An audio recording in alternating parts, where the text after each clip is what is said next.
Go on to chapter 9, The Surprise. One day I'll figure this camera out. The Surprise. Here we go. The next morning, Mr. Tanner reported to Miss Kay, and Miss Kay reported to her class that no mice had been caught in Mr. Costa's traps. Yay! Cheered Room 5. I told you so, said Ralph from the Mitten Thumb, but no one heard him. Miss Kay wrote the proper form of business letter instead of a friendly letter on the blackboard, because the class was not planning to write friendly letters to the Cucaracha voice. The class set to work, writing to the editor, explaining that the story he published about the mouse exhibit was not true. If someone had trouble spelling a word, that person asked Miss Kay about it. She then wrote the word on the blackboard in case someone else wanted to use it. Outrageous and ridiculous were the first words she wrote. She told Brad, yes, blockhead is one word, but you can't find a better way of expressing yourself? Miss Kay promised personally to deliver letters to the paper during lunch period. No matter how many people spoke to him that day, Ralph refused to come out of the Mitten Thumb, which fortunately already had an excellent peephole.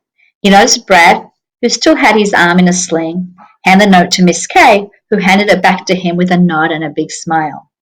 He saw Ryan pass a note to Brad, and Brad passed a note back. Quite a busy bunch, thought Ralph.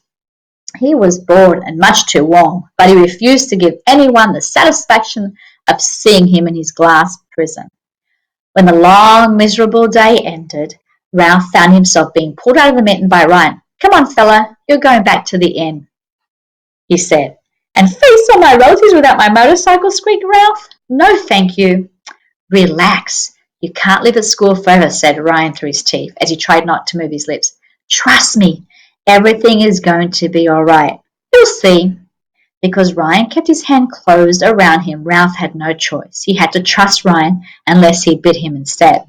He decided against doing so because Miss Kay said hurting people did not solve anything.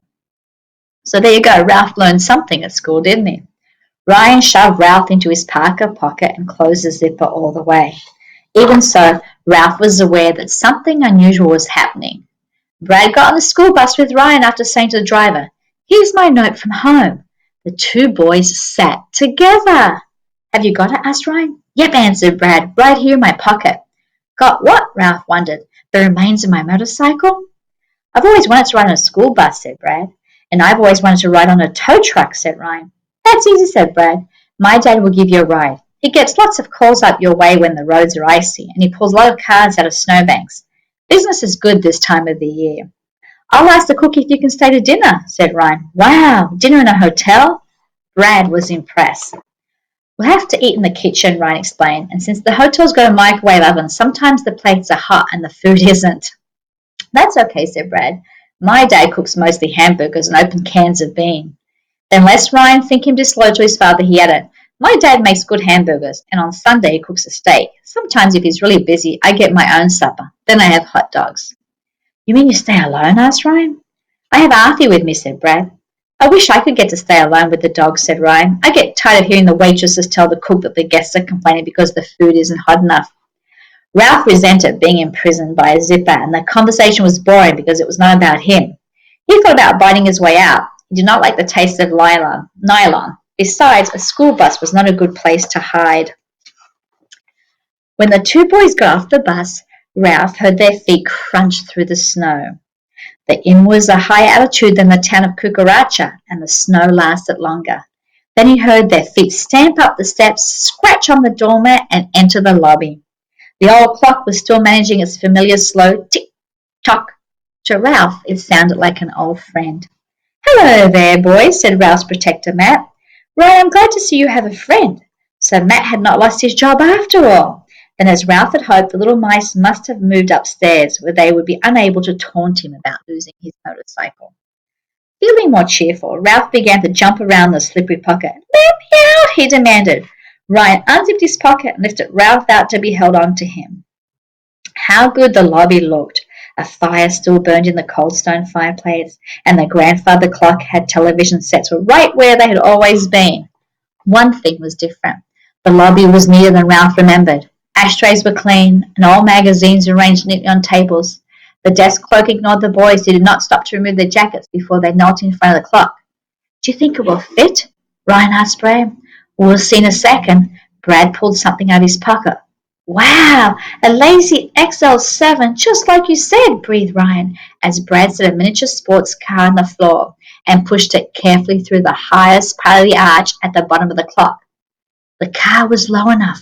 If maneuvered by a skillful driver to slip through. See that, Ralph? Ralph had seen her right. The sleek mouse-sized car with wire spoke wheels and knock-off hubcaps was painted silver grey, the right colour for whizzing unnoticed through shadows. The broad, thick tires would stand up to the rough surface of the carpets and make a wide splash through the puddles. There's the picture. Look at that. The doors did not open, but the windows were big enough for a nimble mouse to climb through. And after all, racing car drivers did not open their doors. Ralph was squeakless at the sight of such a beautiful sports car. Why, with a car like that, he would no longer have to hang onto his tail to keep it from tangling in the spokes. He could just hop in and take off. Come on, let's see you drive it. Ryan set Ralph down beside the little Laser XL7. Could he drive it? He'd show them. Ralph slipped through the window into a bucket seat, made sure his tail was safely inside, grasped the wheel, took a deep breath, and went pop. The car did not move. Some noisy skiers came in from outdoors, but paid no attention to the kneeling boys as they crossed the lobby. The boys crouched behind the counter till they had gone. Silly, said Ryan. That's your old motorcycle noise. You've got to make a sports car noise to make a sports car move. Silly of me, admitted Ralph, who'd been too excited to think straight. He took another deep breath, made his voice as low as squeaky voice could go, and went, vroom, vroom. The Laser began to roll across the floor. Ralph was driving. He was actually driving this beautiful sports car. He drove it straight into the leg of the couch where it stopped. Ralph vroomed again. The car did not budge. Matt, who had joined the boys to watch, asked, How's the little fellow going to back up? Silence. No one had thought of that problem. Ryan's mother stepped out of the elevator. Hello, Ryan, she said with a smile. Is this your new friend? Yes, this is Brad, answered Ryan with his hand on the Laser XL7 so his mother would not see Ralph. Hi. Brad was unexpectedly shy. I'm glad you could come home with Ryan, said Mrs. Bramble. What are your boys doing? Playing with a little car, said Ryan. Playing quietly, said Mrs. Bramble, and if the manager appears, you'd better go out to our cottage, or perhaps you could show Brad around. He might like to see the kitchen. With that advice, she went off to make sure the maids had cleaned the ground floor bedrooms properly.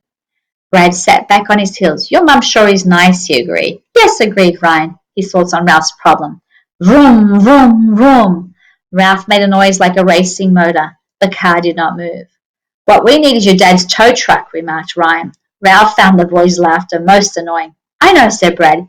If you're going vroom makes the car go forward, maybe saying vroom backwards would make it back up. Morv, morv, Ryan tried out the sound. It's hard to say, but if it works, that's okay. Backing a car is slower than going forward. Try it, Ralph. Morv. The car inched away from the leg of the couch. Morv. The car was free. Vroom. Ralph drove off in a wide circle and returned to his friend.